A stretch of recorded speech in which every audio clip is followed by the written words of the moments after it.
Gloria a Dios. Dios los bendiga, hermanos, en esta tarde. Estamos contentos con el Señor por la oportunidad que nos da de estar una vez más en su casa de oración. Es un privilegio, hermanos. Hace poquito que no nos permitían congregarnos en la iglesia y es un privilegio que en este tiempo, a pesar de todo y todo, aquí estamos y debemos de aprovechar la oportunidad que se nos da todavía. Vamos a continuar nuestro estudio de la palabra de Dios. Estamos presentando de una forma sencilla, no tan profunda, pero de una forma sencilla estamos mirando lo que son los evangelios sinópticos. Y en esta tarde, hermanos, vamos a comenzar en el capítulo 5 de Mateo.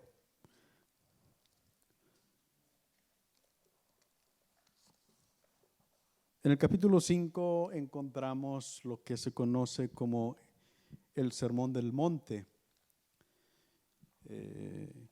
Y este Sermón del Monte presentado por el Señor Jesús abarca el capítulo 5, el capítulo 6 y el capítulo 7 de Mateo. Y podemos mirar que también este mismo mensaje se repite también en el Evangelio según San Lucas. Gloria a Dios.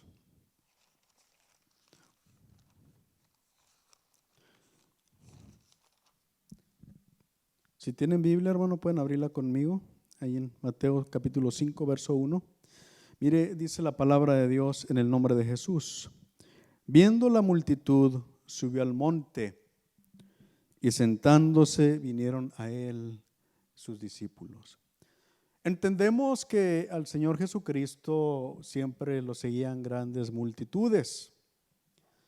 No todos eran sus discípulos. Sabemos que algunos de ellos seguían al Maestro por conveniencia, porque habían visto los milagros, porque habían visto las señales. Incluso había algunos que lo perseguían o que lo seguían para tentarle.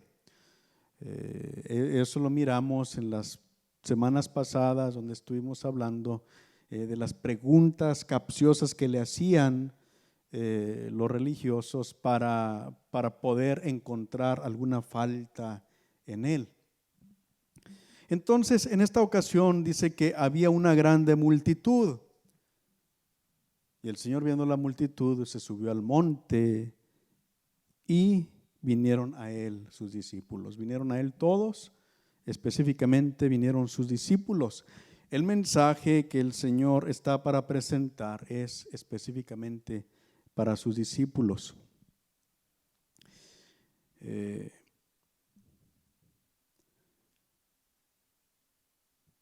verso 2 dice, y abriendo su boca les enseñaba diciendo. ¿A quién? A los discípulos. Este mensaje, el Sermón del Monte, es considerado como el decreto de la nueva vida del reino. Aquí, antes de esto, en el capítulo 4, en el verso 17, el Señor había dicho que el reino de los cielos se había acercado. En realidad, la palabra que se traduce como acercado se puede traducir también como ya llegó. Y realmente el reino de los cielos había llegado porque el rey del reino de los cielos estaba presente. Cristo es el rey del reino de los cielos y él estaba presente. Y entonces ahora junta a sus discípulos y comienza a darles una enseñanza pertinente a cómo debe de ser la forma de vivir de aquellos que se encuentran en el reino de los cielos. A veces cuando consideramos o cuando pensamos en la forma de vivir de acuerdo a la gracia, a veces consideramos que es más fácil que vivir de acuerdo a la ley. Entendemos que hay diferentes periodos bíblicos, diferentes etapas de tiempo donde Dios ha tratado con las personas de diferente manera. Antes vivían de acuerdo a la ley que les dio Moisés. Y ahora nosotros estamos en lo que se llama la edad, el tiempo de la iglesia, el periodo de la gracia, y a veces pensamos que vivir en este tiempo, ahora en la gracia, es más fácil de vivir que en el tiempo de la ley. Sin embargo, vamos a mirar algunos ejemplos que nos enseñan lo contrario. Mateo capítulo 5, verso 21 y 22. Mire lo que dice el Señor. Oísteis que fue dicho a los antiguos, no matarás. Esa era la ley, no matarás. Y cualquiera que matare será culpable de juicio. Pero yo, el Rey del reino de Dios, en este nuevo reino, yo les digo que cualquiera que se enoje contra su hermano será culpable de juicio. Y cualquiera que diga necio a su hermano será culpable ante el concilio, y cualquiera que le diga fatuo quedará expuesto al infierno de fuego.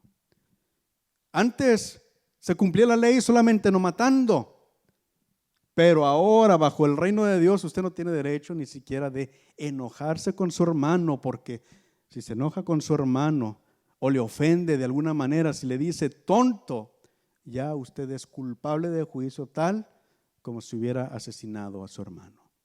Entonces miramos que la vida en el nuevo reino, en el reino de Cristo, es aún más estricta.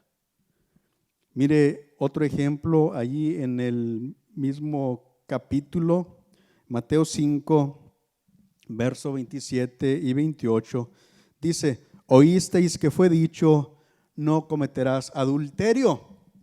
Ese era un mandamiento que estaba en la ley. Pero el verso 28 dice: pero yo os digo que cualquiera que mira a una mujer para codiciarla, ya adulteró con ella en su corazón. Entonces, ¿qué es más fácil? ¿Vivir conforme a la ley o vivir conforme a la gracia? Realmente la demanda de la forma de vivir es más estricta en la gracia que en la ley. Posiblemente una de las razones por las cuales pensamos que la ley era más difícil era porque en aquel tiempo, cuando alguien cometía adulterio, lo mataban. Y si alguien mataba a alguien, lo mataban también. La pena, la paga del pecado era la muerte. Pero ¿sabe qué? En nuestro tiempo todavía la paga del pecado es muerte. Solamente que ahora en el reino, Cristo Jesús ya murió en nuestro lugar. Todavía la paga del pecado es muerte, pero ahora Cristo Jesús ya murió en nuestro lugar. Él murió por nosotros. Pero la demanda de la forma de vivir va más allá. O sea, no solamente es el acto de pecar de una manera física, sino la actitud del corazón. ¿Cuál es la actitud del corazón? Hay veces que nos enojamos tanto con una persona que si pudiéramos la ahorcábamos. Y te enojaste, la querías ahorcar, ya eres asesino en tu corazón. Eso es lo que el Señor Jesucristo está diciendo. Esos son los estatutos, las reglas del nuevo reino, del reino de Cristo. Dice: y abriendo su boca les enseñaba diciendo: bienaventurados los pobres en espíritu, porque de ellos es el reino de los cielos. La palabra bienaventurado, hermano, significa feliz. Feliz. ¿Quiénes son felices? Los pobres en espíritu. ¿Qué significa esto? ¿Qué significa la palabra pobre en espíritu? Pobre en espíritu es lo contrario de una persona orgullosa, de una persona vanidosa. Es una persona que espiritualmente se siente en bancarrota. Es una persona que espiritualmente se siente demolido. Y realmente, hermanos, es el resultado que produce en la vida un encuentro verdadero con Dios. Un ejemplo de alguien que se sintió pobre en espíritu lo encontramos en Isaías, en el capítulo 6, donde Isaías el profeta tiene una visión del Rey de Gloria. Él mira los serafines que adoran a Dios, que gritan uno a otro: santo, santo, santo, Jehová de los ejércitos. Aquellos seres angelicales, mire, dice la palabra de Dios que tenían 6 alas cada uno, con 2 alas cubrían su cuerpo, con 2 alas cubrían su rostro, como diciendo: no soy digno de estar en la presencia de Dios, no soy digno de mirar a Dios. Y luego proclamaban, con las otras 2 alas volaban, y el uno al otro proclamaba la santidad de Dios. Isaías reconoce que es pecador y dice: ¡ay de mí! Soy hombre muerto, porque siendo un hombre de labios inmundos, un hombre pecador, mis ojos han visto a Dios. ¿Estaba lleno de orgullo? No. Reconoció su condición cuando tuvo un encuentro personal con Dios. Otro ejemplo lo encontramos en Hechos, en el capítulo 9.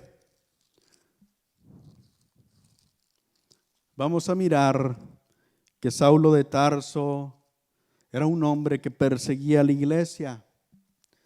Hacía poco tiempo que había estado presente cuando habían dado muerte al diácono Esteban. Y él estaba de acuerdo con aquella muerte. En realidad él estaba participando. Él estaba de alguna manera liderando a aquellos que estaban dando muerte a Esteban, el primer cristiano muerto por causa del evangelio. Y luego mire lo que acontece en Hechos capítulo 9. Voy a leer del verso 1 en delante. Saulo, respirando aún amenazas y muerte contra los discípulos del Señor, vino al sumo sacerdote. ¿Viene arrepentido? No. Está lleno de orgullo porque él está obedeciendo a Dios, está haciendo la obra de Dios y viene respirando amenazas y muerte contra los discípulos del Señor.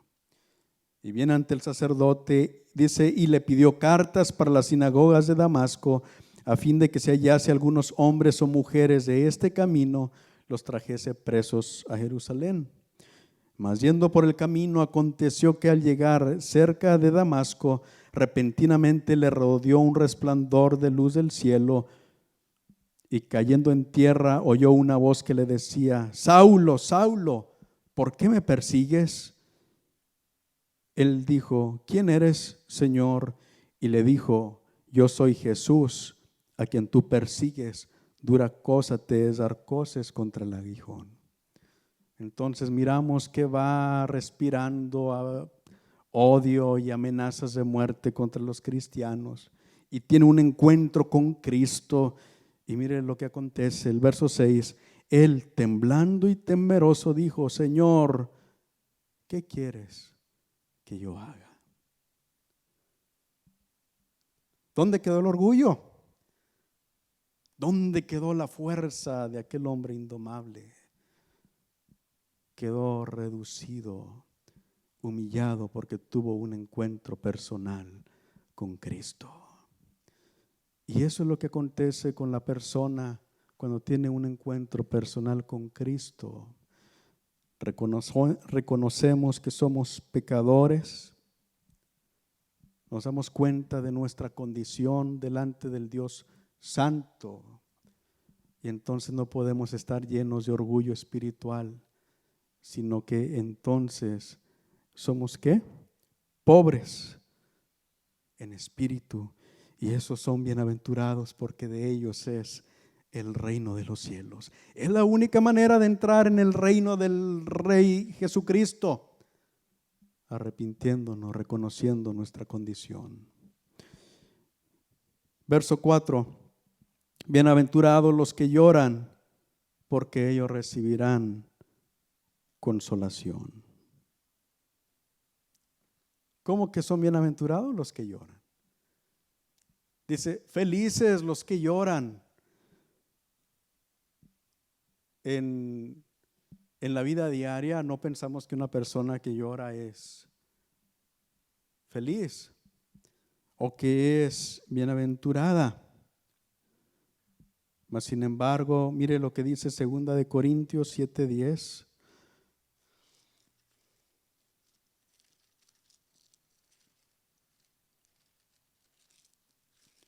Si mientras hablamos, hermanos, hay comentarios o preguntas, levanta su mano y luego mande. Si usted tiene una pregunta, hace la pregunta y yo repito la pregunta. Ok. 2 Corintios 7:10 dice, bueno, voy a leer desde el verso 9, 2 Corintios verso 9. Ahora me gozo no porque hayáis sido contristados. Miren, los corintios se contristaron, se llenaron de tristeza y el apóstol Pablo se llenó de gozo, porque los corintios se llenaron de tristeza.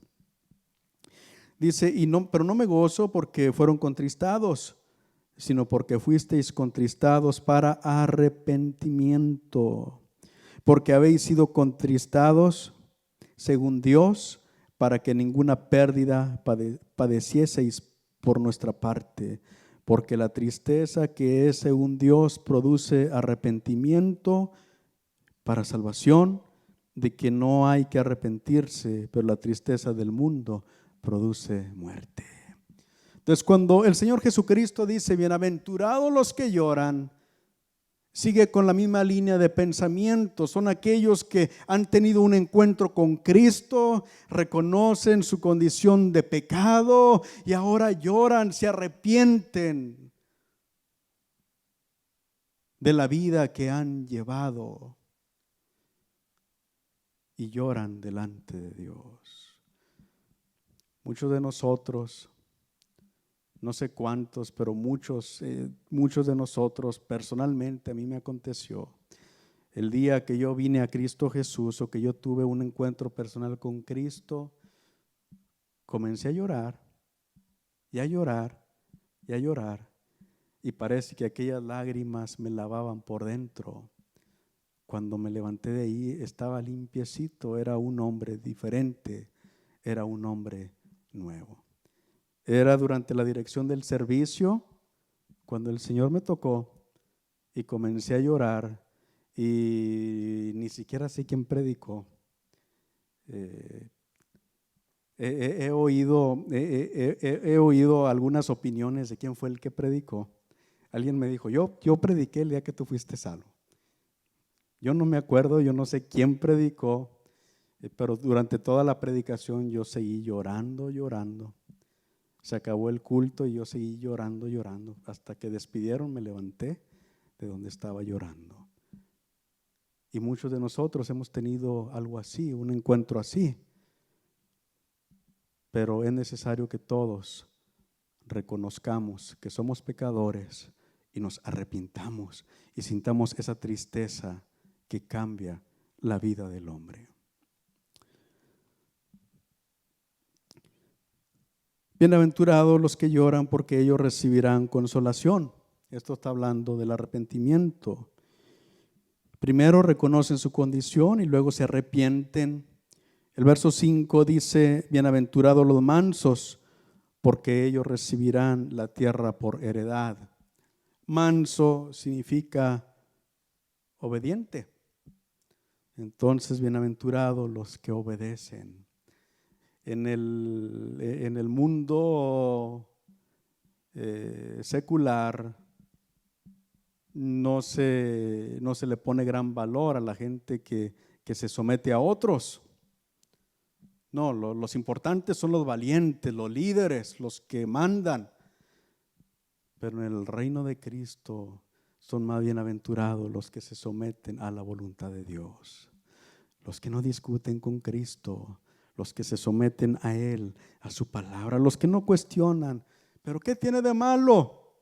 La Biblia dice eso, pero ¿qué tiene de malo? ¿Por qué es malo hacer eso?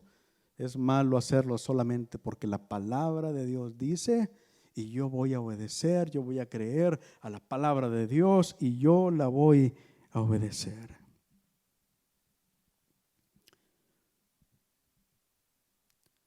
Mire lo que dice Juan 14, 21.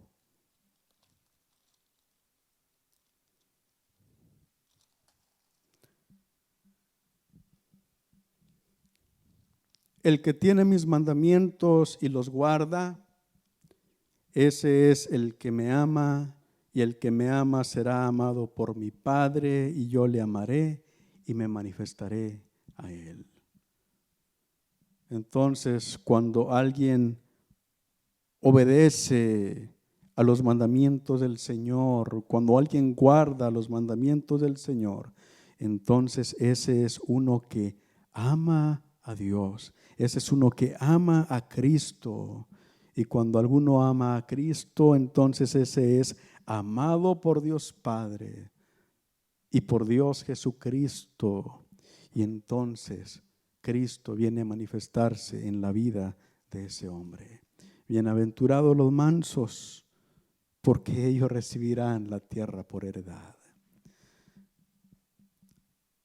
Un día Cristo va a reinar sobre esta tierra. Un día Cristo va a establecer su reino y aquellos que seamos obedientes a la palabra de Dios, vamos a reinar con Cristo, vamos a recibir la tierra por heredad. El verso 6, bienaventurados los que tienen hambre y sed de justicia, porque ellos serán saciados. Hambre y sed de justicia. Vamos a Romanos capítulo 7, hablando otra vez del apóstol Pablo.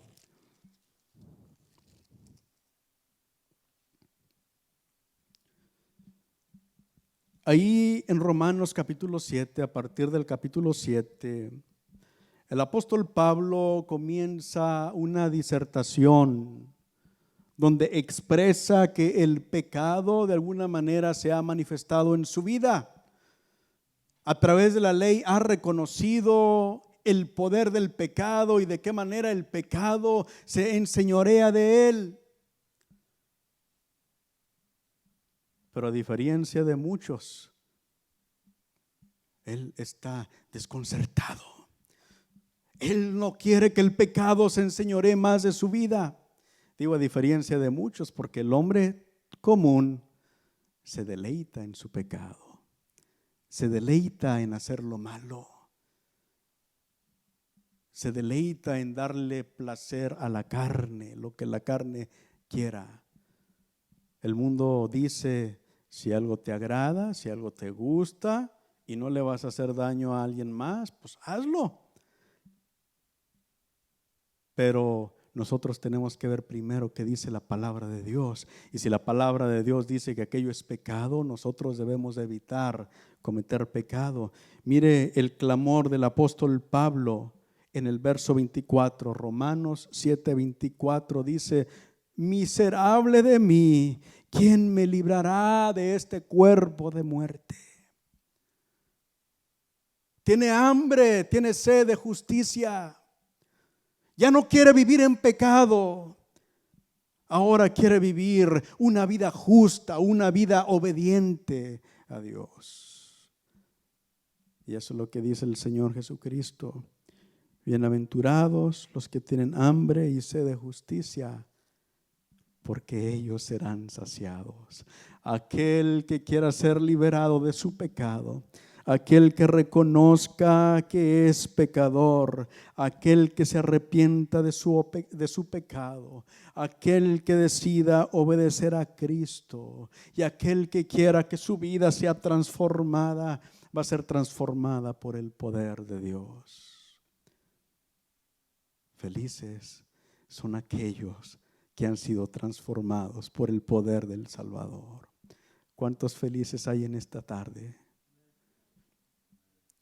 Ahora, ese es el principio para entrar en el reino de Dios. Son los pasos para entrar en el reino de Dios.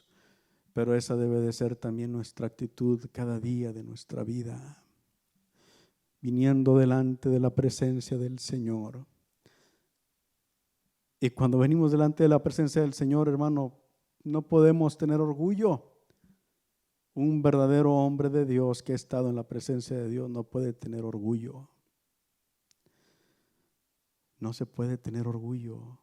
Un predicador que ha estado en la presencia de Dios no puede tener orgullo. Un maestro que ha estado en la presencia de Dios no puede tener orgullo.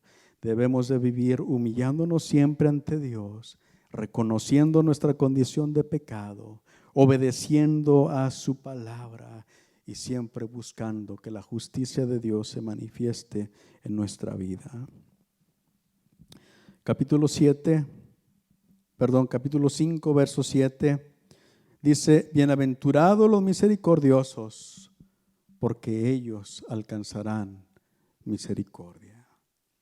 Entonces, ¿cómo es una persona en el reino de Dios? ¿Es una persona que juzga a los demás? No, es una persona misericordiosa. Realmente, hermano, y la persona es misericordiosa porque ha recibido la misericordia de Cristo primero.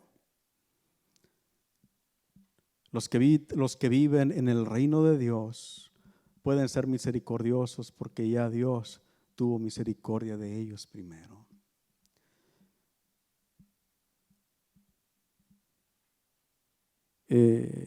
Una experiencia personal. En mi trabajo soy supervisor y en cierta ocasión me pusieron a un jovencito a que me ayudara.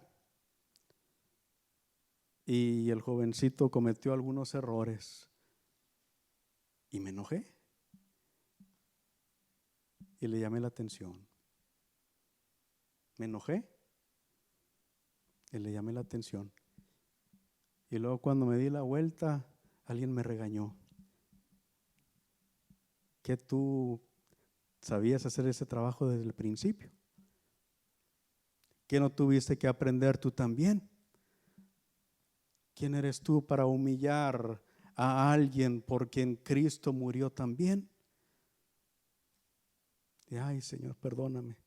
No, ve, pídele perdón. Estuvo peor el asunto porque después tuve que ir ante el jovencito y decirle: ¿sabes qué? Perdóname. No tenía ninguna razón para tratarte de esa manera. Perdóname. Y de ahí en adelante, hermanos, antes de regañar a alguien o de maltratar a alguien, la pienso 2 veces porque ya sé lo que va a tener que pasar después. Tenemos que ser misericordiosos, tratar a otros con misericordia, preocuparnos por otros. No tenemos derecho de juzgar a nadie, no somos superiores a nadie. Somos privilegiados de que Cristo está en nuestra vida y de que Él tuvo misericordia de nosotros. Y porque Él tuvo misericordia de nosotros, nosotros debemos de ser misericordiosos para con otros. El verso 8: bienaventurados los de limpio corazón, porque ellos verán a Dios. La palabra que ahí se traduce como limpio significa un corazón sin doblez. Un corazón que es sincero. Eso es limpio corazón, un corazón sincero. Entonces son aquellos que han entregado su corazón de una manera completa y total al Señor. Que no viven pensando 2 cosas, que no viven cavilando entre 2 pensamientos, sino que han entregado su corazón por completo a Dios. Verso 9: bienaventurados los pacificadores, porque ellos serán llamados hijos de Dios. Pacificador es uno que pone paz. Es uno que no anda buscando pleito. Es uno que cuando hay algún problema trata de solucionarlo y trata de estar en paz para con todos. ¿Por qué? ¿Somos pacificadores y por eso Cristo tiene misericordia de nosotros? No. Primeramente conocimos la paz por medio de Cristo. Romanos 5:1 dice, justificados pues por la fe, tenemos paz para con Dios por medio de nuestro Señor Jesucristo. Él es el que vino a poner la paz en nuestra vida. Y ahora, porque vivimos en paz con Cristo y porque Él vino a poner la paz, Dios vino a poner la paz a través de Cristo, ahora nosotros debemos de buscar la paz para con todos. Romanos capítulo 12, del verso 17 al verso 18. No paguéis a nadie mal por mal, procurad lo bueno delante de los hombres, y si es posible, en cuanto dependa de vosotros, estad en paz para con todos los hombres. En cuanto dependa de vosotros, estad en paz para con todos los hombres. No os venguéis vosotros mismos, amados míos, sino dejad lugar a la ira de Dios, porque escrito está, mía es la venganza, yo pagaré, dice el Señor. No debemos de buscar la venganza, no debemos de airarnos, sino debemos de buscar la paz para con todos.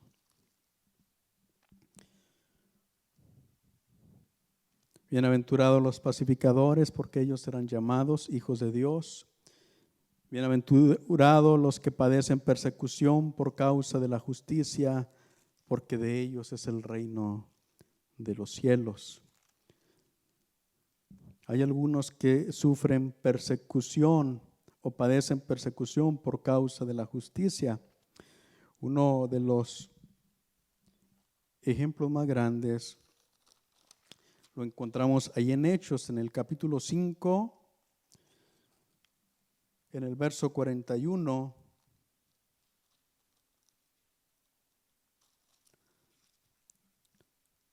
Los discípulos habían comenzado a predicar, específicamente el apóstol Pedro había predicado, y en su primer sermón en el día de Pentecostés se habían convertido 3,000 personas. En su segundo mensaje, después de que el cojo fuera sanado, 5,000 hombres fueron salvos. 3,000 personas salvas en su primer mensaje, 5,000 personas salvas en su segundo mensaje. Y entonces los religiosos los instaban a que no predicaran la palabra de Dios. Sin embargo, ellos seguían predicando, y entonces dice la palabra de Dios que los azotaron. Mire en el verso 40, Hechos 5:40 dice, y convinieron con él, y llamando a los apóstoles, después de azotarlos, les intimaron que no hablasen en el nombre de Jesús, y los pusieron en libertad. ¿Qué hicieron? Los azotaron y les dijeron que no predicasen más en el nombre de Cristo. Y ellos salieron de la presencia del concilio gozosos de haber sido tenidos por dignos de padecer afrenta por causa del nombre. Bienaventurados, eran felices porque habían sido tenidos por dignos de sufrir por causa de la justicia. Habían sufrido persecución por causa de la justicia, y dice la palabra de Dios que de ellos es el reino de Dios, el reino de los cielos. En nuestro tiempo y en este lugar donde vivimos, no es muy común la persecución por causa de la palabra de Dios, aunque cada vez más y más, hermanos, el expresar lo que la palabra de Dios enseña nos ocasiona problemas con el mundo. Usted declárele al mundo lo que la palabra de Dios dice que es pecado,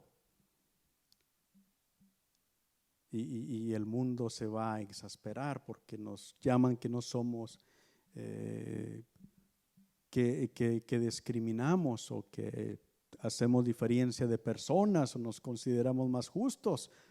Realmente, hermanos, nosotros no somos más justos que nadie. Solamente hemos sido perdonados por Cristo, pero debemos de levantar la palabra de Dios y enseñar lo que la palabra de Dios dice. Tenemos que buscar la forma, la sabiduría de Dios, la forma, el poder del Espíritu Santo para hablar estas cosas, pero tenemos que siempre hablar la palabra de Dios, aunque esto a veces acarrie persecución a nuestra vida. El verso 11, Mateo 5:11 dice: bienaventurados sois cuando por mi causa os vituperen y os persigan y digan toda clase de mal contra vosotros, mintiendo. Pero asegúrese de que si lo persiguen, que si lo vituperan, sea por causa de Cristo, por causa del Evangelio, no por una actitud también equivocada. Tampoco podemos ir afuera y ponernos, mire, mucha gente no le gustan los cristianos porque dicen que los cristianos tienen una actitud de orgullo. Y si hay personas así, hay cristianos así que tienen una actitud de orgullo y de juzgar a los demás y se consideran más santos. Cuando realmente, hermanos, nosotros debemos de estar agradecidos por lo que Cristo hizo en nuestra vida y compartirle a otros el amor de Dios transformador que puede transformar a todo el pecador, no importa cuál sea su pecado. Y todos somos pecadores, solamente que unos hemos recibido el sacrificio de Cristo y otros necesitan recibir, reconocer lo que Cristo hizo para que ellos también puedan pertenecer a la familia de Dios. Yo he conocido personas que en horas de trabajo se ponen a hablar de la palabra de Dios a otros. Y luego viene el patrón o viene el supervisor y los reprende porque en horas de trabajo están haciendo otra cosa en lugar de trabajar. Y luego se sienten contentos porque sufren por causa, persecución por causa de Cristo. No. En horas de trabajar tiene que trabajar, pero puede expresar la palabra de Dios en su propio tiempo. ¿Por qué no lo hace a la hora de la comida? ¿Por qué no se queda unos minutos después del trabajo? ¿Por qué no le invita a esa persona que necesita oír de Cristo? ¿Por qué no lo invita a tomar un café después del trabajo? ¿Por qué no lo invita a la casa de Dios? Entonces, tenemos que tener cuidado y asegurarnos que si nos persiguen, que si nos vituperan, sea por causa de la justicia y no por actitudes equivocadas o erróneas en nuestra vida. El verso 12, Mateo 5:12: gozaos y alegraos, porque vuestro galardón es grande en los cielos, porque así persiguieron a los profetas que fueron antes de vosotros. La mayoría de los profetas, hermanos, sufrieron por causa de predicar la palabra de Dios. Jeremías padeció tanto por causa de predicar la palabra de Dios, que en alguna ocasión dijo: ya basta, ya no voy a hablar más en el nombre de Dios, ya no me voy a acordar más de Él. Dice: pero no obstante, había en mi corazón un fuego ardiente metido en mis huesos. Traté de soportarlo y no pude. Y tuvo que seguir predicando la palabra de Dios. Isaías se dice que murió aserrado, cortado a la mitad con una sierra por causa de predicar la palabra de Dios. Elías, el profeta de fuego, sufrió persecución por predicar la palabra de Dios. Usted mire los profetas. Daniel lo echaron en el foso de los leones. Los profetas sufrieron por causa de predicar la palabra de Dios. El domingo antepasado predicábamos acerca de Amós. ¿De qué manera él iba a un lugar donde la gente no lo quería? A la nación de Israel, perteneciendo él a la nación de Judá. ¿Y de qué manera él iba y predicaba la palabra de Dios? ¿Y de qué manera no lo aceptaban, sino que lo maltrataban? Pero él estaba ahí porque él había recibido el mensaje de parte de Dios y él tenía que obedecer a Dios. ¿Y de qué manera? Dice la historia que le mataron, el hijo del sacerdote, con aquella gran piedra le revienta la cabeza y él va hasta su tierra, la tierra de Judá, a morir desangrado. Entonces, los profetas antes de nosotros sufrieron por causa de la palabra de Dios. Que no nos parezca cosa extraña si algún día padecemos persecución por causa de esta bendita palabra. El verso 13 dice: vosotros sois la sal de la tierra, pero si la sal se desvaneciere, ¿con qué será salada?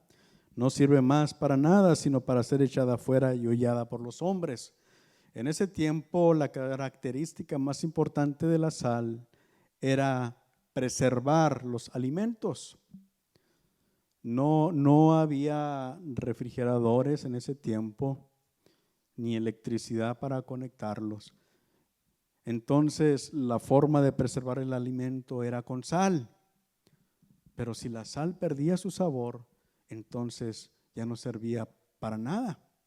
Entonces dice el Señor Jesucristo: ustedes son la sal de la tierra. ¿Cuál es el propósito o cuál es la responsabilidad del seguidor de Cristo? Evitar que el mundo se corrompa. Nosotros debemos estar orando en todo tiempo y predicando la palabra de Dios para que la sociedad se someta a la voluntad divina, se convierta a Cristo. Hermanos, miramos que cada vez más y más la sociedad, los gobiernos del mundo están adoptando leyes y actitudes que son contrarias a la palabra de Dios.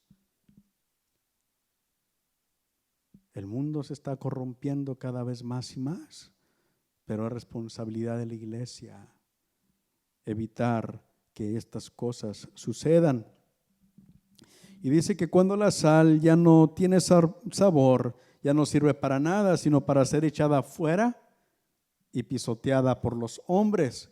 La sal, lo que se hacía cuando la sal ya no servía, se tiraba en los caminos. Y esto ayudaba para que no salieran hierbas en los caminos, para evitar que la hierba saliera en los caminos. Entonces, ¿qué era lo que pasaba con esa sal? Que ahora los hombres la iban a pisar, a pisotear. Y cuando la iglesia de Cristo, hermano, no tiene el sabor de Cristo, el mundo, la sociedad, la va a pisotear. Cuando la iglesia de Cristo tiene sabor a Cristo, el mundo respeta, valora al creyente. Ojalá que tengamos el sabor de Cristo en nuestra vida. Verso 14: vosotros sois la luz del mundo. ¿A quién está hablando el Señor? A un grupo de personas ahí en la región de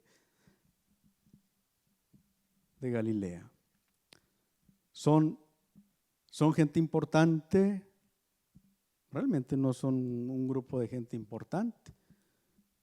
Allá está Roma, el imperio, la ciudad importante. Allá están los griegos con su grande sabiduría. Y a este grupo de personas humildes que se encuentran acá, el Señor les dice: ustedes son la luz del mundo. No Roma, no Grecia, no, ustedes son la luz del mundo. Y una ciudad asentada sobre un monte no se puede esconder. Si se pone una ciudad en la cima de un monte, no se puede esconder, va a ser vista de todos. Ni se enciende una luz y se pone debajo de un almud, sino sobre el candelero y alumbra a todos los que están en casa. Entonces, ¿qué es lo que se tiene que hacer con la luz? Ponerla en alto, dejarla que brille, que todos puedan mirar esa luz de Cristo en nuestra vida. Nosotros somos la luz, hermanos. Esas palabras que el Señor expresa a sus discípulos aplican a nuestra vida porque nosotros seguimos siendo discípulos de Cristo. Nosotros somos la luz. En el mundo hay tinieblas, dice la palabra de Dios, que el Dios de este siglo le cegó a la gente el entendimiento para que no les resplandezca la luz del Evangelio. Están cegados. Pero nosotros tenemos que llevarles la luz de Cristo para que puedan mirar la realidad. Cristo es la verdad. Dice, así alumbre vuestra luz delante de los hombres, para que vean vuestras buenas obras y glorifiquen a vuestro Padre que está en los cielos. Vamos a hacer luz para que la gente nos glorifique, nos admire, nos valore, nos respete. No, que nuestra luz alumbre para que la gente cuando vea esa luz glorifique a nuestro Padre que está en los cielos, porque Él es el único digno de toda la honra, de toda la gloria, de toda la alabanza. No debemos de hacer las cosas para que la gente nos reconozca a nosotros como buenas personas o como buenos ciudadanos, sino que reconozcan el amor, el poder de nuestro Dios.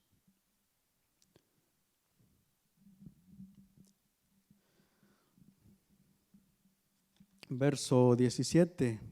No penséis que he venido para abrogar la ley o los profetas. No he venido para abrogar, sino para cumplir.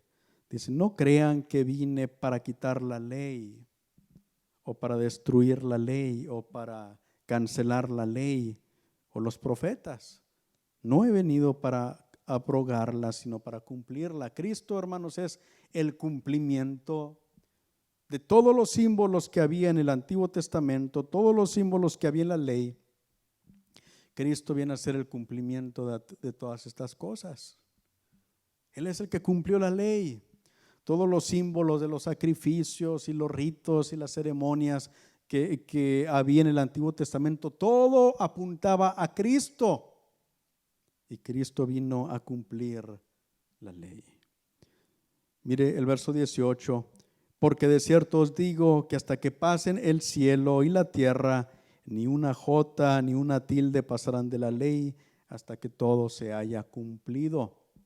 ¿Cristo cumplió todo lo que había en la ley y los profetas? No, hay algunas cosas que todavía están por cumplirse y un día Cristo viene pronto y Él va a seguir cumpliendo y Él va a cumplir todo lo que está escrito en la ley y los profetas. Dice, ni siquiera una jota. La jota es la letra más pequeña del alfabeto hebreo. Ni una tilde. Una tilde es como un acento. Se pone un acento en una palabra solamente para enseñar al lector de qué manera esa palabra debe de pronunciarse. Y dice el Señor Jesucristo, ni siquiera la letra más pequeña, ni siquiera un acento de la ley van a ser quitados hasta que todo se haya cumplido.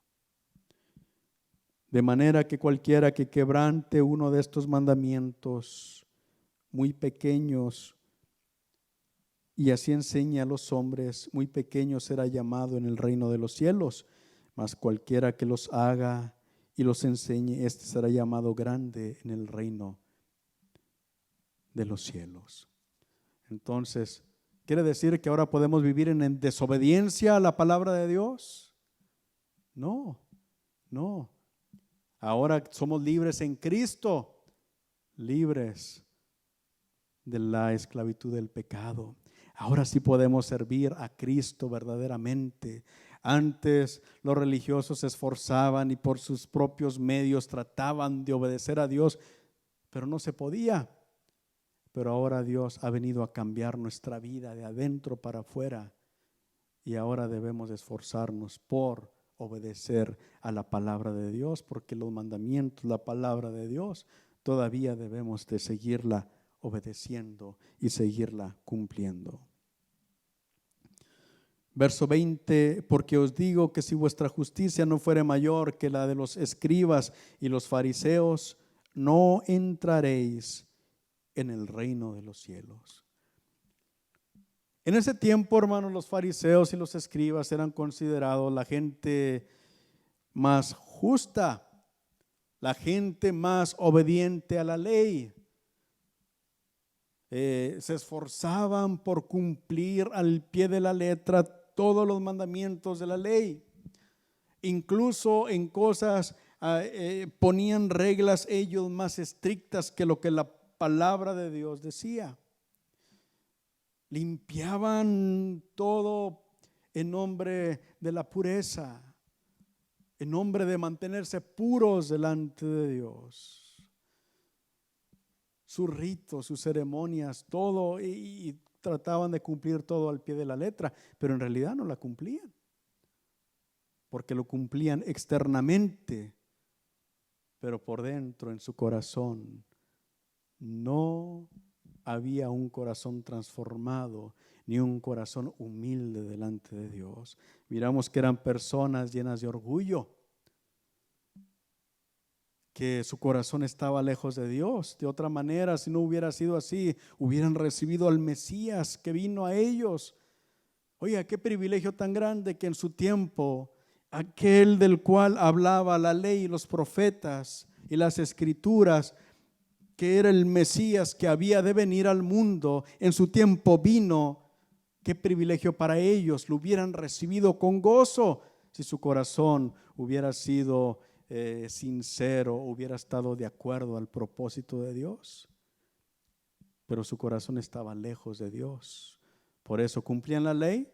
No. Por mucho que hicieran ritos y cosas externos, su corazón estaba lejos de Dios. Por eso el Señor dice que si nuestra justicia no fuere mayor que la de los escribas y los fariseos, no entraréis en el reino de Dios. Porque la justicia del hombre de Dios debe de ser una justicia que viene desde adentro, un corazón transformado, no solamente actos exteriores. Aquí vamos a terminar, hermanos. Hay una cosa que quiero enfatizar y que he estado considerando en los últimos días. A veces cuando hablamos, cuando leemos estos pasajes, pareciera que estamos en contra del pueblo judío, en contra de los judíos, en contra de los israelitas, porque no vivían una vida que agradaba a Dios, porque su corazón estaba lejos de Dios. Y sabe, hermano, que ese tipo de pensamiento ha ocasionado problemas en la historia. En algún tiempo algunos cristianos se han vuelto antijudíos y han considerado que los judíos mataron a Cristo. Pero nosotros, hermanos, no podemos aborrecer al pueblo judío. Al contrario, debemos de amarlo, porque ellos son el pueblo escogido por Dios para traer al Salvador del mundo. Era un judío aquel que vino y que nos amó y nos salvó de nuestro pecado. Eran judíos los que escribieron la palabra de Dios.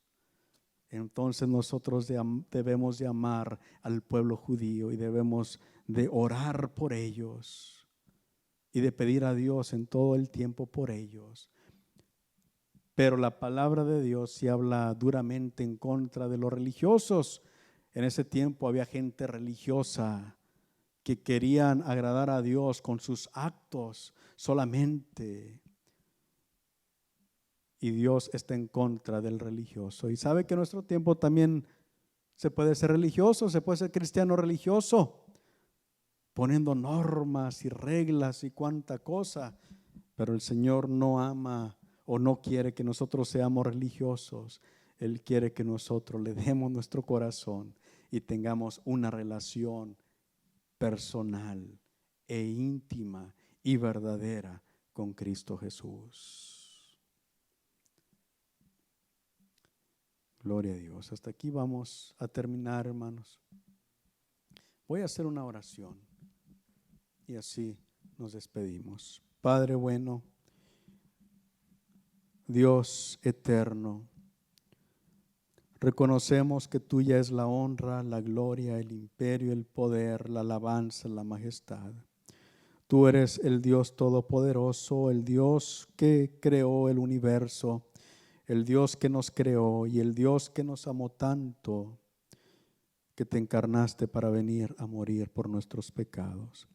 Te damos gracias, Señor, por el don bendito de tu palabra. Te damos gracias por tu Espíritu Santo, que es el que habita en nosotros y que nos enseña tu palabra. En esta hora, Señor, te pido que tu palabra quede grabada en nuestra mente, en nuestro corazón. Señor, que nos dirijas en cada día de nuestra vida esta semana, que vamos a salir fuera estos días, que vamos a andar fuera, Señor.